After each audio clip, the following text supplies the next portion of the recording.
샬롬, 하나님의 은혜가 동성교회에 속한 모든 속회들 가운데 충만하게 임하실 수 있기를 간절히 소망합니다.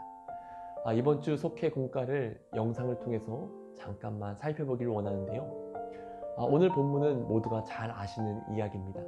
예수님께서 10명의 나병 환자들을 고쳐주셨고 그 중에 딱 한 사람이죠. 사마리아 사람만이 예수님께로 돌아와 감사를 드린 이야기입니다. 비록 우리에게 익숙한 말씀이지만 그럼에도 하나님께서 이 말씀 안에 예비해 놓으신 새로운 은혜가 있을 줄 믿습니다. 우리는 이 말씀을 통해서 함께 사마리아 사람이 하나님께 어떻게 감사했는지를 생각해 보려고 하는데요. 먼저 첫 번째로 그는 큰 소리로 하나님께 영광을 돌리며 감사한 것을 보게 됩니다. 15절 말씀을 같이 보시겠습니다. 그 중에 한 사람이 자기가 낳은 것을 보고 큰 소리로 하나님께 영광을 돌리며 돌아와. 아멘. 이 말씀을 보게 되면요. 먼저 예수님께서 어디에서 이 나병 환자들을 고쳐주는지를 생각해 볼 필요가 있는 것 같습니다. 11절을 보시면요. 예수님께서 예루살렘으로 가실 때 사마리아와 갈릴리 사이로 지나가시다가 이들을 만나셔서 고쳐주셨다라고 이야기합니다. 사마리아와 갈릴리 사이로 지나가셨다는 것은요. 이 지역이 버려진 땅, 척박한 땅이었다는 것을 보게 됩니다. 이 말은 나병 환자들이 함께 모여서 공동체 생활을 할 때 버려진 땅에, 척박한 땅에 함께 모여서 생활하고 있었다는 것을 알려줍니다. 이들이 왜 버려진 땅에 있었을까요? 왜 척박한 땅에 있었을까요? 나병 환자들은 당시 율법의 기준으로 볼 때 부정한 사람들이었습니다. 그래서 이들은 어쩔 수 없이 사람들의 눈을 피해 백성들과는 분리된 곳, 즉 단절된 곳에서 함께 모여 살아야만 했던 겁니다. 이 사실을 놓고 볼 때 나병 환자들이 갖고 있었던 아픔과 상처는 단순히 육신적인 아픔, 육신적인 고통에 멈추는 것이 아니라 거기서 더 나아가서 더 큰 고통이 있었다는 사실을 알게 됩니다. 그것은 바로 정신적인 고통, 영적인 고통일 겁니다. 사랑하는 가족들과 분리된 삶, 사람들과 단절된 삶, 그래서 외롭고 소외된 그 삶을 살아가는 것이 너무나도 큰 고통이었을 겁니다. 이런 가운데 예수님께서는 이들을 향해 찾아오시고 다가오셔서 말씀하십니다. 너희의 몸을 가서 제사장들에게 보여라. 예수님의 말씀에 10명의 모든 사람들이 고침을 받습니다. 그런데 그 중에 딱 한 사람만이 하나님께 큰 소리로 영광을 돌리고 예수님께 돌아옵니다. 여러분, 예수님께로 돌아왔다는 것이 무엇을 의미할까요? 바로 그가 있었던 자리로 돌아왔다는 것을 의미합니다. 그가 있던 자리가 어디입니까? 바로 상처의 자리, 단절과 소외와 외로움을 겪어야만 했던 그 자리가 예수님이 계셨던 그 자리입니다. 사실 이것은 결코 쉬운 행동이 아니었습니다.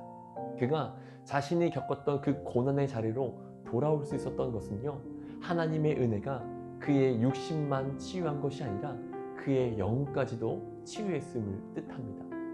그의 영혼이 하나님의 은혜로 치유될 때 그가 머물렀던 그 고난의 자리, 그 외로움의 자리, 상처의 자리는 아름다운 자리, 하나님의 사랑을 경험한 자리, 하나님의 영광이 드러난 자리가 되는 것입니다.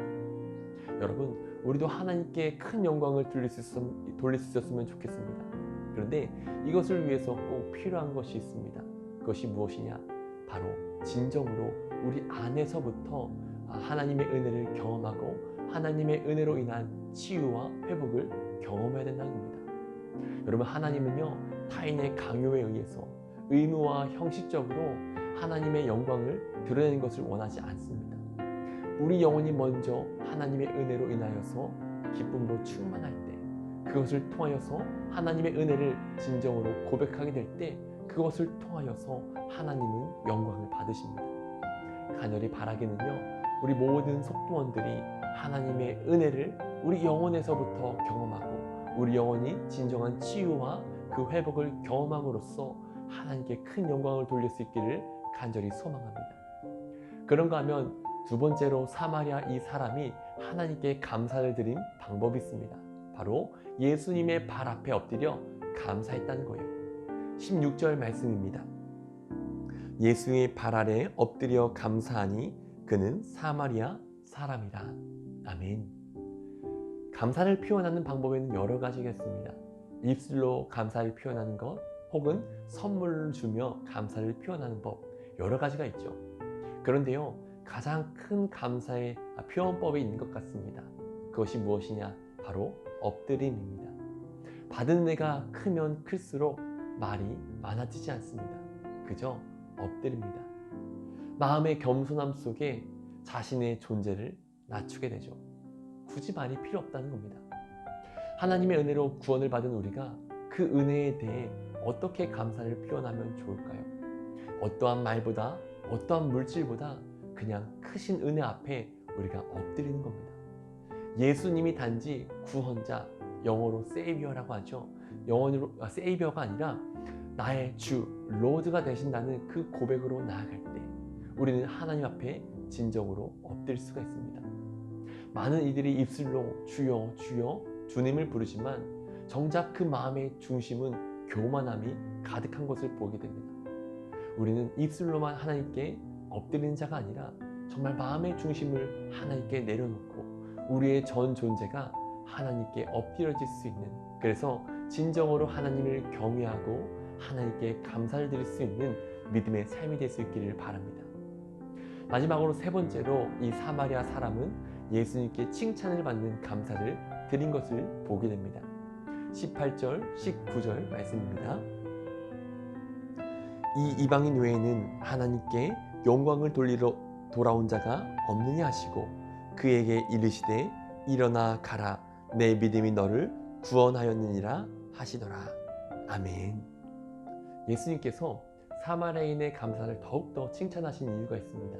그것은 바로 모두가 당연하다고 여길 때 그만큼은 당연한 것으로 여기지 않고 감사했기 때문입니다. 우린 10명의 나병 환자들이 고침을 받은 이 사건을 볼 때 한 가지 생각해 봐야 할 것이 있습니다.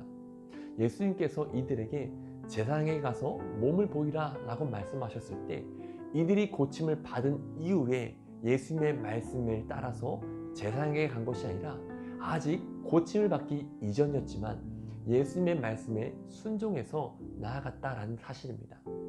여러분, 이것은요, 고침을 받고 예수님께 돌아와 감사를 표현한 이 사마리아 사람에게만 믿음이 있던 것이 아니라 나머지 9사람에게도 예수님의 말씀에 순종할 수 있을 만큼 믿음이 있었다라는 사실을 깨닫게 합니다. 이것은요, 우리에게 중요한 사실을 생각하게 합니다. 그것은 바로 믿음과 순종도 어렵고 중요한 일이지만 그것보다 더 중요한 것은 우리의 삶 가운데 어떠한 일이 이루어졌을 때 하나님을 기억하고 하나님께 감사하는 것은 더 어려운 일이라는 것입니다.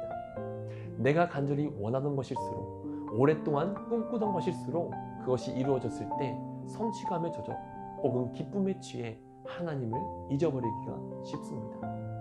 여러분, 하나님께서 칭찬하시는 감사가 바로 이것입니다. 모두가 당연하다고 생각하는 것일수록 나만큼은 결코 당연한 것이 아님을 기억하고 하나님을 기억하는 것, 하나님께 나아가는 것입니다. 여러분, 감사는 아무나 할 수 있는 것이 아닙니다. 땡크라는 이 감사는요, think, 생각하다라는 영어의 단어의 어원과 같다라고 이야기합니다. 모든 것이 당연한 것 같은 순간과 일상 속에서 더욱더 깊이 하나님을 생각할수록 우리는 감사를 고백할 수 있다는 의미입니다. 간절히 원하는 것은요, 다음 속회가 모이기까지 우리 모든 속도원들이 하루하루를 살아가시면서 감사한 그 일들을 생각해 보셨으면 좋겠습니다. 그리고 감사한 것들을 노트에 적어 보시기를 바랍니다. 비록 처음은 어렵지만 하루하루 감사한 것들을 적어 나아갈 때 너무나도 우리에게 주신 은혜들이 많아서 노트가 차고 넘쳐서 부족하게 됐을 줄 믿습니다. 간절히 원하는 것은요, 하나님께서 우리의 생각과 마음을 주장해 주셔서 감사한 것들을 생각나게 하시고 더욱더 우리의 삶 속에 감사를 채워주실 수 있기를 간절히 소망합니다. 속회 예배 하나님의 은혜로 모두가 잘 들으시고 속회가 끝난 후에도 하나님의 은혜로 한 주간의 삶 속에서 하나님의 은혜를 경험할 수 있는 우리 모두 속도원들이 될 수 있기를 주님의 이름으로 축복합니다.